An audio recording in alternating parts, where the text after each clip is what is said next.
when I was asked to think about and share with you about postures has to do with hands, in a way, hands as a metaphor that can help us kind of think about and focus on postures, because, you know, hands do communicate a lot. Think about the difference between an outstretched hand and a fist, right?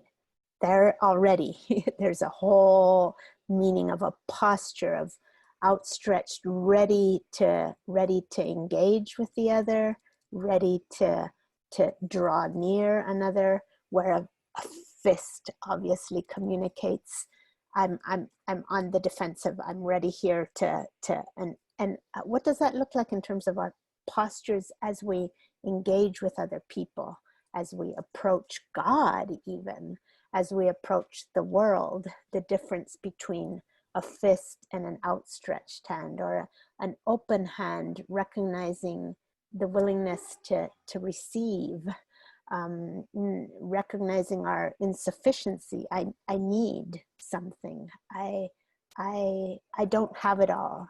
I don't own it. I need to receive from you, from God, from the Spirit, from the world. So that's another posture of open hands.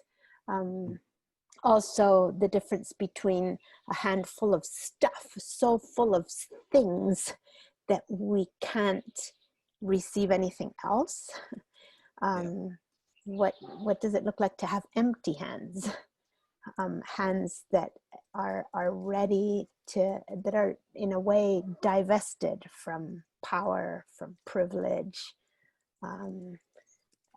Think about the wounded hands of Jesus, coming to inspire hope in his disciples, but showing the wounds, the marks of having gone through the cross. So just, I find it a very generative metaphor for many of the postures with which we can approach others, God's self, the world. What would you say about that as a metaphor, Roy? I would run with it. And for me, it speaks of leading and responding and living out of who we are. I think, you know, in the challenge of the times in which we live, it calls for a different way, not a new technique, not a new skill to embrace, not a new book to read, not a new webinar to attend to, but actually a different way of being and leading, which includes our hands and our hearts and our minds. And as you were speaking, I was thinking about, you know, listening, the postures of humility, the postures of vulnerability, the postures of listening, the postures of, they come before doing, you know, openness, open hands precedes activity, letting go in order to receive things. One of the things that I'm really passionate about is a conviction now that actually leadership is more about imparting things than informing people about things. We impart life, not a product or a program. And if we don't live what we teach, then we're just words. The image that I often return to is that passage in John 21, the resurrection narratives of the characters John the Beloved and Peter. And it was John the Beloved, the one who leant upon Jesus' breast in the upper room. We have a phrase in our Northumbria community: those who lean on Jesus' breast hear the heartbeat of God. It's a phrase from the Monk of Patmos. And it was John who was the first to recognize that this was Jesus and the activity of God was going on. I mean, Peter responded to it and he was the activist, but actually it was the contemplative who was the first to kind of, you know, recognize the activity of God. And certainly in my own life, I mean, I come from an unchurched background. I wasn't brought up in church at all. I come from an unchurched background, coming to faith outside of the walls of any church service or building or any evangelistic campaign. I was a trainee outward bound instructor in the mountains in Scotland. And then I went to Bible college with my wife. We went into church pioneering and planting. I became the senior pastor of a large charismatic evangelical church in the north of England. And I was good at doing the stuff. I could do it. I could run the church. I could in the words of that American songwriter Paul Simon, or was it Art Carfunkel, I was trying to keep the customer satisfied. And in that process, I lost the heart of what faith was all about. And it was an experience of my younger son where he just said to me, I just want to be with you, Dad. But I had lost that.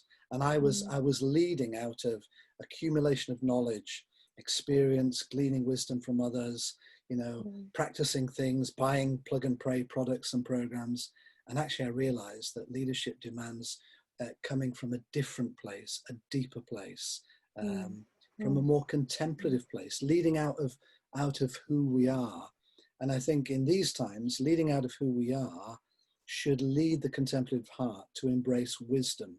There's a lot of people trying to find knowledge and information about how we respond to the pandemic.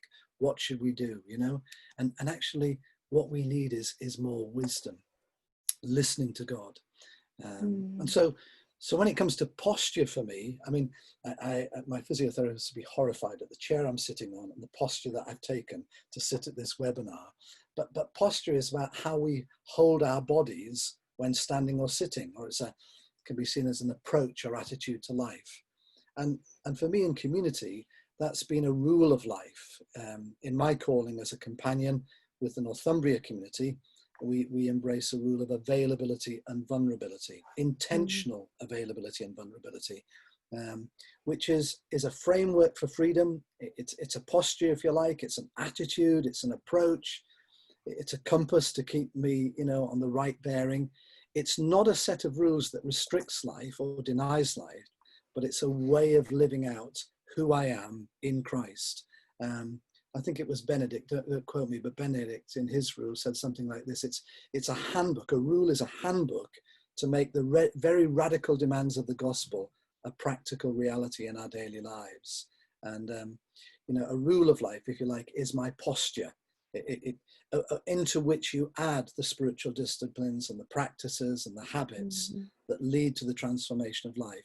But it's really out of who we are that flows the life and gives the leading that I think is demanded, not only in these times, but in all times. They're not unprecedented times because the world has known similar experiences, but for us, they're unfamiliar territory. And I suggest that it's wisdom that we need more than anything. It's more Solomon than David in terms of leadership styles. But that requires then also, I think there needs to be a checking of certain self-assumptions about ourselves, right? We're that imparting, that availability, that we are not the end. We are not the model. We are not the roof, the ceiling. We need to become channels. We become conduits. Exactly.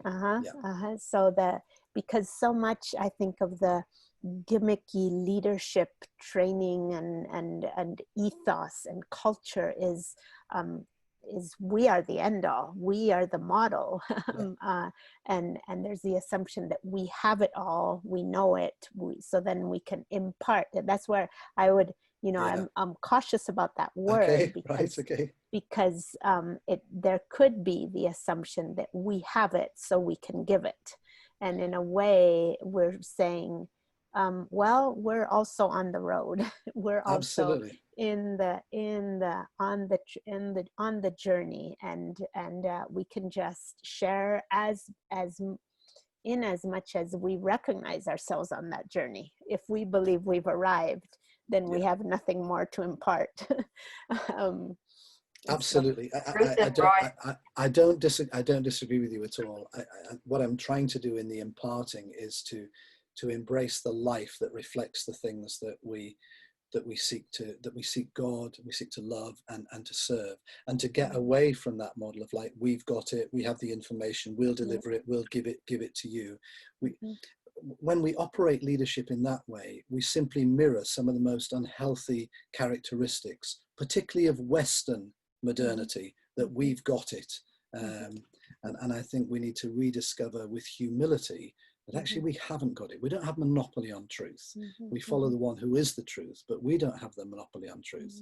And But the imparting is, we impart whether we like it or not, and we impart good life or bad life, good fruit or bad fruit. And just because, you know, if we have what are the right words or the right passages or the right scriptures, but actually they're not impacting our lives and being seen in our lives, then we are just noisy sounding, clanging gongs and things. Yep.